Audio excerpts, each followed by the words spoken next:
Hema committee report പ്രതീക്ഷിച്ചതിലും വലിയ വിവാദ സംഭവമായി മാറിയിരിക്കുകയാണ്. സിനിമാ മേഖലയ്ക്ക് തീരാത്ത കളങ്കമായെന്ന അഭിപ്രായങ്ങൾ ഉയരുന്നു. ഹേമ കമ്മിറ്റി റിപ്പോർട്ട് പുറത്തു വന്നതോടെ വലിയ വാർത്താ പ്രാധാന്യ വിഷയമായി സിനിമാ വ്യവസായ മേഖലയെ പിടിച്ചു കുലുക്കി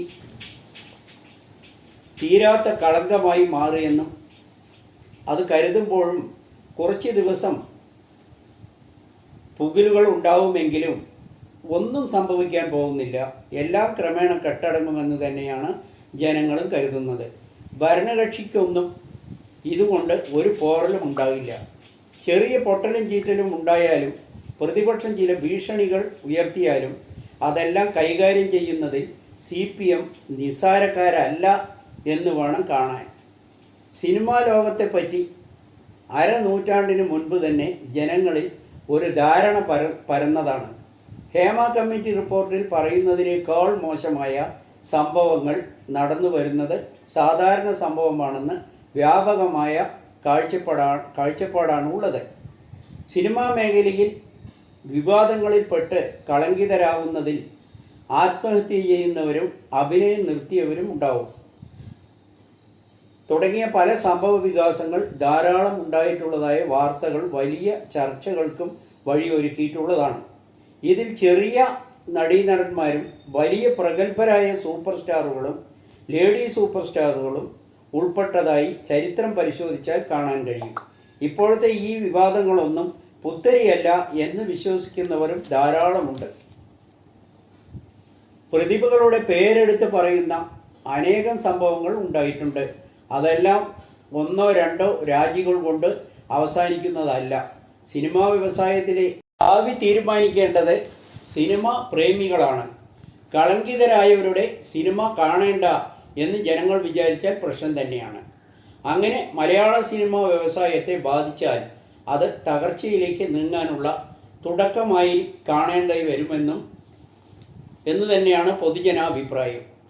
ചേറ്റിൽ തല്ലിയാൽ നീളത്തെറിക്കും, തമിഴിൽ പറഞ്ഞാൽ ഒരു കുട്ടയിൽ ഊറിയ മട്ടകൾ ചക്കരക്കുടത്തിൽ കൈയിട്ടാൽ തക്കാത്തവരാരുണ്ട് എന്ന പോലെയാണ് സിനിമാ മേഖല എന്ന അഭിപ്രായമാണ് കൂടുതൽ ജനങ്ങൾക്കും ഉള്ളത്.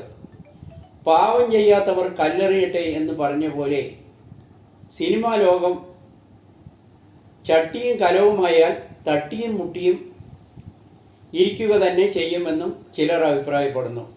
എന്തായാലും ഹേമ കമ്മിറ്റി റിപ്പോർട്ട് ഇത്രയും പുകലുണ്ടാക്കുമെന്ന് സിനിമാ താരങ്ങളും സംഘടനകളും സർക്കാരും സാംസ്കാരിക വകുപ്പും പ്രതിപക്ഷവും അമ്മ സംഘടനാ നേതാക്കളും സ്വപ്നത്തിൽ വിചാരിച്ചു കാണില്ല എന്ന് വേണം കരുതാൻ. മാധ്യമ ചാനലുകൾക്ക് വാർത്താ ചാകരയായി ഈ റിപ്പോർട്ട്. ഹേമ കമ്മിറ്റി റിപ്പോർട്ടിനെ സംബന്ധിച്ച് മാധ്യമപ്രവർത്തകരുടെ ചോദ്യത്തിന് നടൻ പൃഥ്വിരാജിൻ്റെ മറുപടി കേട്ട് കേരള ജനത പൃഥ്വിരാജിനെ മനസ്സുകൊണ്ട് അഭിനന്ദിക്കുകയും അനുഗ്രഹിക്കുമാണ് ജനങ്ങൾ ചെയ്തത്. ചോദ്യങ്ങൾക്ക് നിഷ്കളങ്കമായ മറുപടിയാണ് നിസ്സംശയം വിശ്വസിക്കേണ്ടിയിരിക്കുന്നു. മറ്റുള്ള കളങ്കിതരായവരും അവരെ പിന്തുണയ്ക്കുന്നവരും പറയുന്നതിന് തികച്ചും വിപരീതമായ മറുപടികളാണ് പൃഥ്വിരാജിൽ നിന്നും ഉണ്ടായത്. ഇത്രയും ചങ്കൂറ്റത്തോടെ പറഞ്ഞതിൽ ജനങ്ങൾ അത്ഭുതപ്പെടുകയാണ്. ഒരു പക്വത വന്ന സീനിയർ ആർട്ടിസ്റ്റിനെ പോലെയാണ് പൃഥ്വിരാജിൻ്റെ മറുപടിയെന്ന് എല്ലാവരും പ്രശംസിക്കുന്നു. അതേസമയം സിനിമാ മേഖലയിലെ ചിലർ പറയുന്നത് പൃഥ്വിരാജിൻ്റെ ഇപ്പോഴത്തെ സുവർണ കാലമാണ്, ധൈര്യസമേതം ഇതെല്ലാം വിളിച്ചു പറയാനുള്ള ആർജവവും ധൈര്യവും അതുകൊണ്ടാണ് ഉണ്ടായതെന്നും പറയുന്നു. സിദ്ദിഖ് രാജിവെച്ച ഒഴിവിലേക്ക് പുതിയ ആളെ കണ്ടെത്താൻ കഴിയാതെ പ്രതിസന്ധിയിലായിരിക്കുകയാണ് അമ്മ സംഘടന. ജോയിന്റ് സെക്രട്ടറി ബാബുരാജിനെ നിയമിക്കാമെന്ന് ധാരണയിലെത്തിയെങ്കിലും ആരോപണ വിധേയനായതിനാൽ നടൻ ജഗദീശിനെയോ വനിതാ സെക്രട്ടറിയെ വേണമെന്ന ആവശ്യവും ഉയരുന്നുണ്ട്. സീനിയർ അല്ലെങ്കിലും പൃഥ്വിരാജിൻ്റെ പേരും പറഞ്ഞു കേൾക്കുന്നു. MLA മുകേഷിനെതിരെ കൂടുതൽ ആരോപണങ്ങൾ വന്നാലും MLA സ്ഥാനം രാജിവെക്കേണ്ട എന്ന് തന്നെയാണ് CPM പറയുന്നത്. UDFിലെ 2 MLAമാർക്കെതിരെ ഗുരുതരമായ ആരോപണങ്ങൾ ഉണ്ടായപ്പോഴും രാജിവെച്ചില്ലല്ലോ എന്ന ന്യായവാദം പറയുന്നുണ്ടെങ്കിലും കോൺഗ്രസിനെ പോലെ അല്ലല്ലോ CPM പാർട്ടി എന്നും പറയുന്നു. രഞ്ജിത്തിനെതിരെ തൽക്കാലം നടപടി ഉണ്ടാകില്ല, സത്യാവസ്ഥ പുറത്തു വരട്ടെ എന്നാണ് ഫെപ്കോ പറയുന്നത്. കൂടുതൽ പേരുകളിലേക്ക് ആരോപണങ്ങൾ വന്നുകൊണ്ടിരിക്കുകയാണെന്നാണ് അറിയാൻ കഴിയുന്നത്. കൂടുതൽ പേരുകളിലേക്ക് ആരോപണങ്ങൾ വരാൻ തുടങ്ങിയിരിക്കുകയാണ്. സിനിമാ മേഖല ഗുരുതരമായ പ്രശ്നങ്ങളിൽ കുടുങ്ങി ആടി ഉലയുകയാണ്. സംവിധായകൻ രഞ്ജിത്തിനെതിരെ ബംഗാൾ നടി ശ്രീലേഖ മിത്രയുടെ പരാതിയിൽ ജാമ്യമില്ലാ വകുപ്പ് പ്രകാരം എറണാകുളം നോർത്ത് പോലീസ് കേസെടുത്തു. 4 നടന്മാരിൽ നിന്ന് ദുരനുഭവമുണ്ടായി എന്ന് നടി മിനു കുര്യൻ ആരോപണങ്ങൾ ഉന്നയിച്ചു. പക്ഷേ Mukesh, Idavela Babu, Jayasurya, Maniyanpilla Raju, advocate Chandrasekharan, production controller Noble, Bichu എന്നിവരിൽ നിന്നും അതിക്രമങ്ങൾ ഉണ്ടായിട്ടുണ്ടെന്നും നടി ആരോപിക്കുന്നു. നടൻ ജയസൂര്യ ഇങ്ങോട്ട് നോക്കിയേ എന്ന സിനിമാ ഷൂട്ടിങ്ങിനിടെ എന്നെ കടന്നു പിടിക്കുകയും വളരെ മോശമായി പെരുമാറുകയും ചെയ്തു. അടുത്ത ഫ്ലാറ്റുണ്ട്, അങ്ങോട്ട് വരാൻ പറഞ്ഞിരുന്നു.